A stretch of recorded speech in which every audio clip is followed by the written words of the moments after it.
குந்தி தேவியிடம் ஆசிப்பற்று பஞ்சபாண்டவர்கள் தங்களுடைய மனைவி திரௌபதியுடன் வனவாசம் சென்றனர். அவர்களுடன் அர்ச்சகர் ஒருவரும் முனிவர் ஒருவரும் உடன் சென்றார்கள். வனத்திற்கு சென்று 12 வருடம் வனவாசத்தை கழித்து பின் அஞ்ஞானவாசத்தை அவர்கள் அனுபவிக்க வேண்டும். வனத்திற்கு சென்று ஒரு குடிலை அமைத்து அறுவரும் தங்கினார்கள்.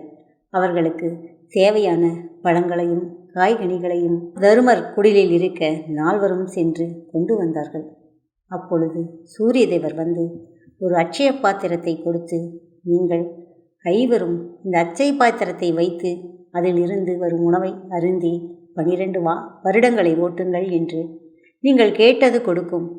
இது விரும்பினால் அட்சய பாத்திரம் கொடுக்கும், தேவையான அளவு கொடுக்கும். திரௌபதி சாப்பாடை உண்டுவிட்டு பாத்திரத்தை கழுவி கவிழ்த்து வைத்து விட்டால் அன்று சாப்பாடு வராது. அதன் பிறகு அடுத்த நாள்தான் வரும். 3 வேளையும் திரௌபதி உண்டபின் பாத்திரத்தை கழுவி கவிழ்த்து வைத்து விட்டால் பிறகு சாப்பாடு வராது என்பதை சொல்லி அட்சய பாத்திரத்தை சூரிய பகவான் தருமரிடம் கொடுத்தார். தருமர் அட்சய பாத்திரத்தில் வரும் உணவை உண்டு வனவாசத்தை கழித்தார். இந்த காலத்தில்தான் வனவாசம் என்பது கொடுமையானது. ஆனால் அந்த காலத்தில் வனவாசம் என்பது கற்றுக்கொள்ளும் இடம். பல விஷயங்களை கற்றுக்கொள்ளலாம். அது அரசர்களுக்கு மிகவும் சௌகரியமான சந்தோஷமான நாட்கள் அந்த வனவாசம் என்பது. அந்த வனவாசத்தை எவ்வளவுதான் கவலை இருந்தாலும், எவ்வளவுதான் அவமானங்கள் பட்டிருந்தாலும், எந்த பிரச்சனையும் இல்லாமல், எந்த தங்குதடையும் இல்லாமல் பஞ்சபாண்டவர்களும் திரௌபதியும் அந்த வனவாசத்தை நிம்மதியுடன் கழித்தார்கள்.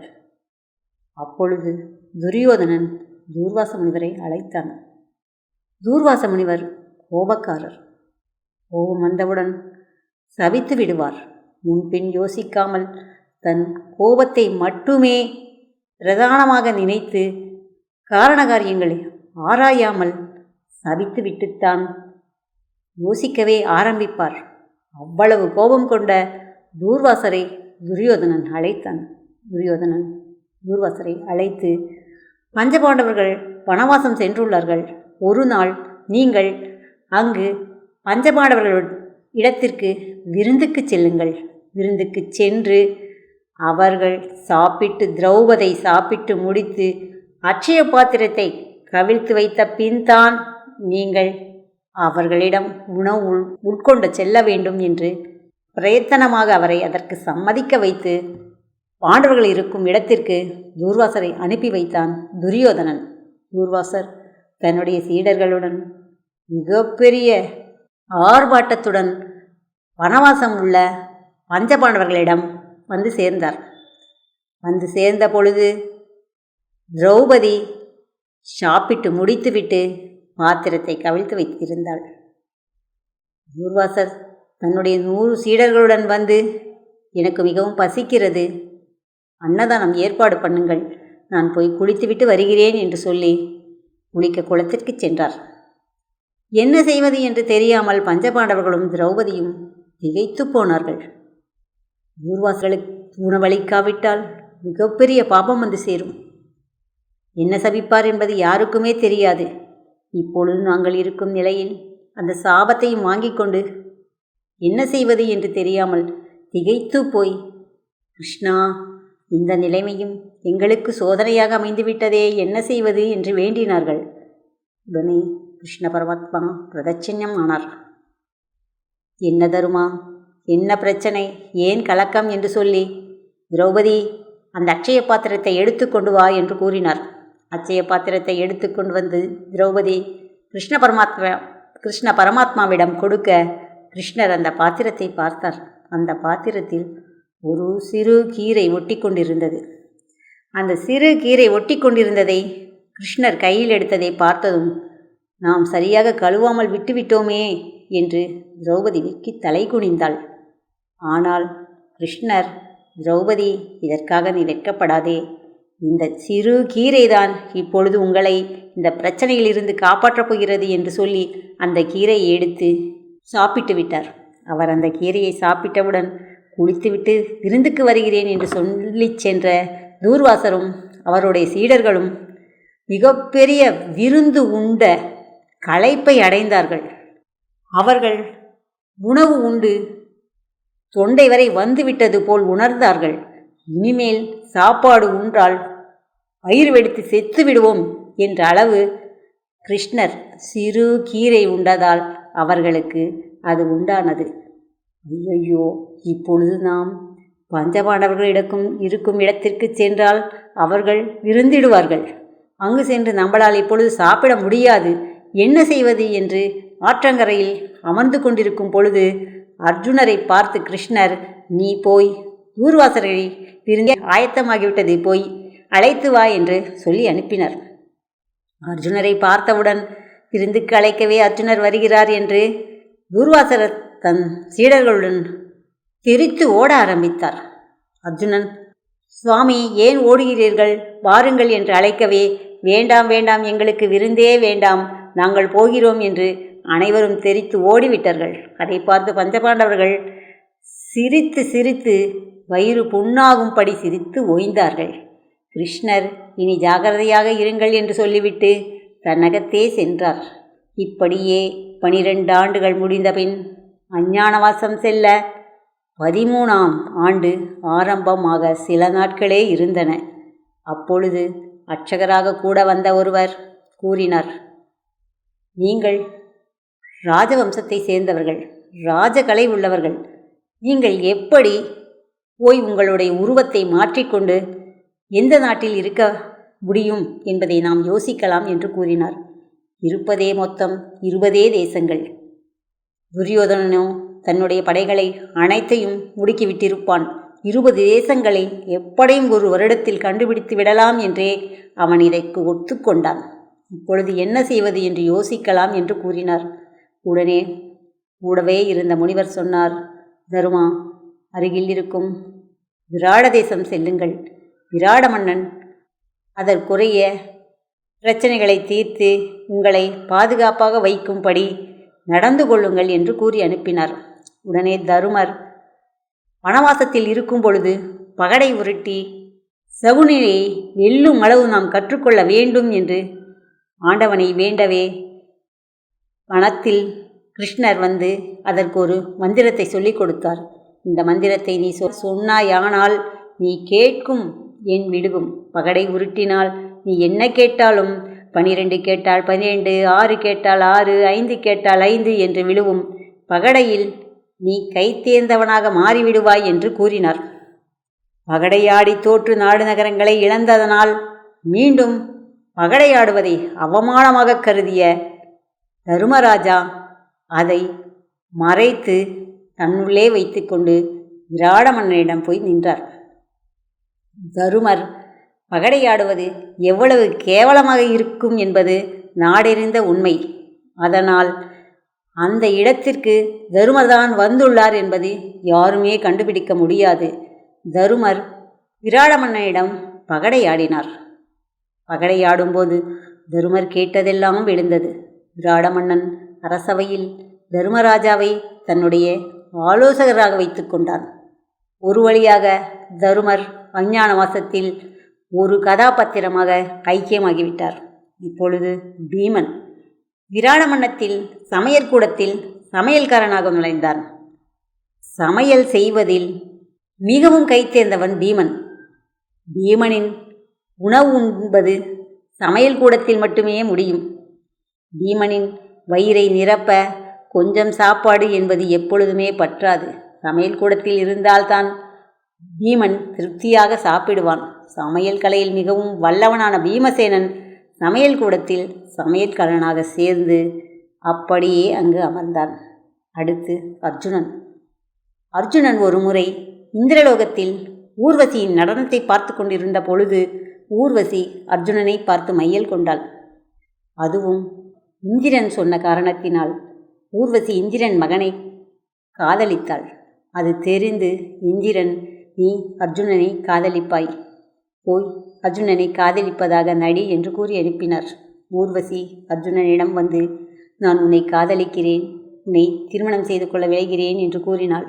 அதற்கு அர்ஜுனன், என் தாயை ஒத்தவள் நீ, உன்னை நான் திருமணம் செய்து கொள்ள முடியாது என்று அர்ஜுனன் மறுக்கவே, எவ்வளவு ஆசைப்பட்டு நான் உன்னிடம் வந்து உன்னை திருமணம் செய்து கொள்ளுகிறேன் என்று கூறி நீ மறுத்ததால் நீ அலியாக கடவாய், நீ அரவாணியாக மாறுவாய் என்று சபித்து விட்டாள்.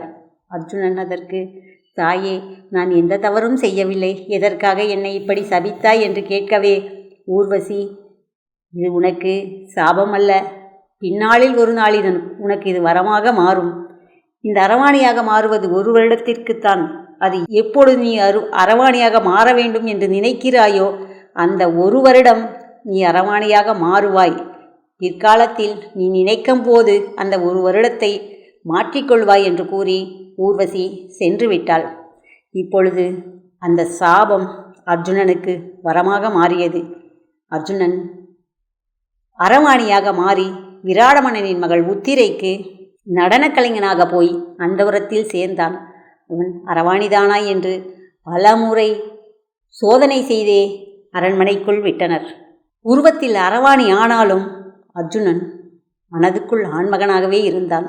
அங்கு தான் நடனக்கலையை சொல்லிக் கொடுத்து உத்திரையுடனே அந்தபுரத்தில் இருந்தான். இப்பொழுது நகுல சகாதேவர்கள். நகுலன் அஸ்வினிகுமாரனின் புத்திரன். அதனால் குதிரைக்கும் நகுலனுக்கும் மிகப்பெரிய சம்பந்தம் உள்ளது. அவன் குதிரை லயத்துக்கு சென்றான். குதிரை லயத்துக்கு சென்று குதிரைகளை தன் கட்டுப்பாட்டிற்குள் கொண்டு வந்தான். குதிரைகளுக்கு உணவிடுவது, பராமரிப்பது என்று குதிரைகளை பார்க்க ஆரம்பித்ததும் குதிரைப்படை பலமாக மாறியது. குதிரைகள் மிகவும் ஆரோக்கியத்துடனும் வேகத்துடனும் ஓடவும் குதிரைப்படை மிகப்பெரிய படையாக நகுலனின் பராமரிப்பில் தான் உருவானது.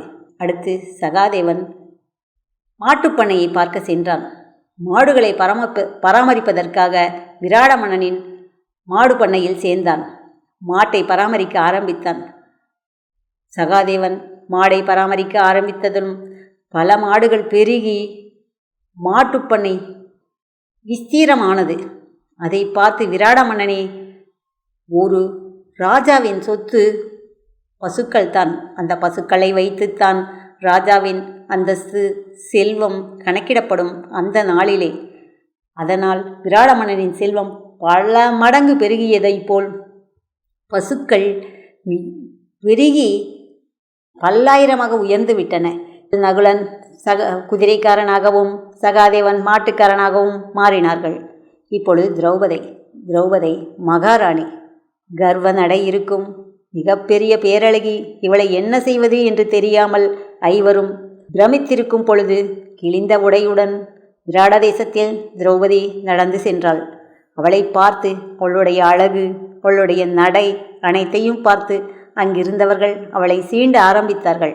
அப்பொழுது விராட தேசத்தின் மன்னனின் மனைவி அந்த வழியாக பல்லக்கில் செல்லவே, யார் இவர்கள், இந்த பெண்ணை மிகவும் துன்புறுத்துகிறார்கள் என்று சொல்லி திரௌபதியை விசாரித்தாள்.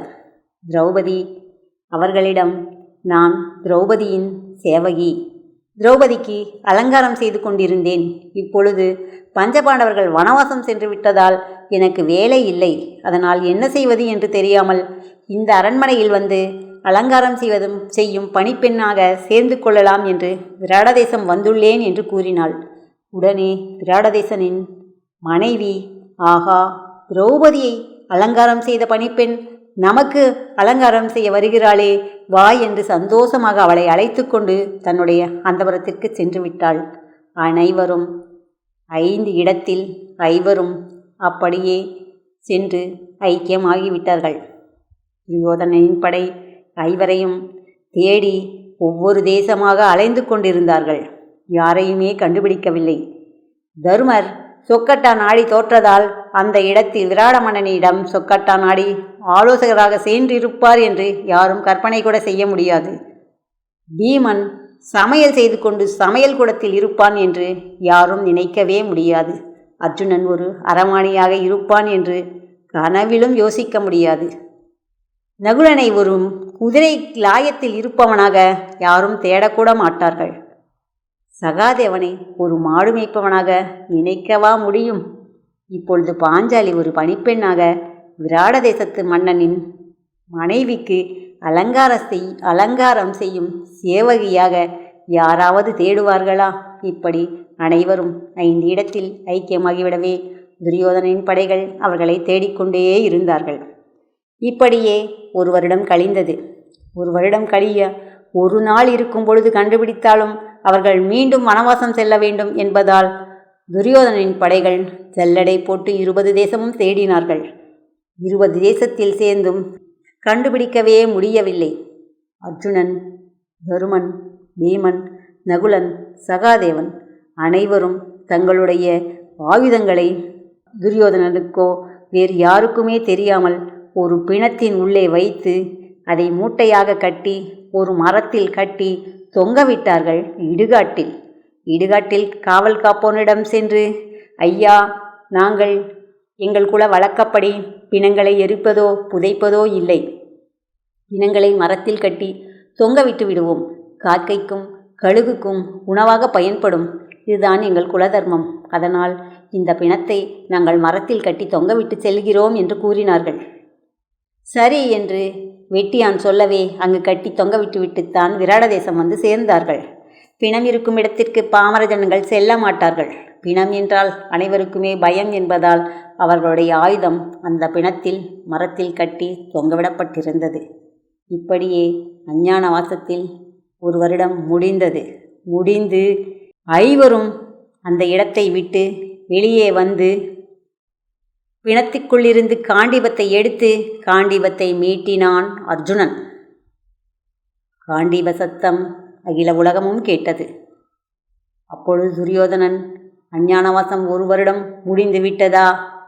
இப்பொழுது கண்டுபிடித்தாலும் நாம் அவர்களை மீண்டும் வனவாசம் அனுப்பிவிடலாமே என்று மிகவும் மனப்பால் குடித்து கொண்டிருந்தான். ஆனால் 1 வருடம் முடிந்துத்தான் அர்ஜுனன் காண்டீபத்தை எடுத்தான் என்பது பீஷ்மர் அவனுக்கு புரிய வைத்தார். உத்திரைக்கு நடனம் கற்றுக்கொண்டிருந்த பொழுது உத்திரை அர்ஜுனனிடம் மையல் கொண்டாள். அதனால் அர்ஜுனன் இந்நாளில் உத்திரையை மணந்து கொண்டான்.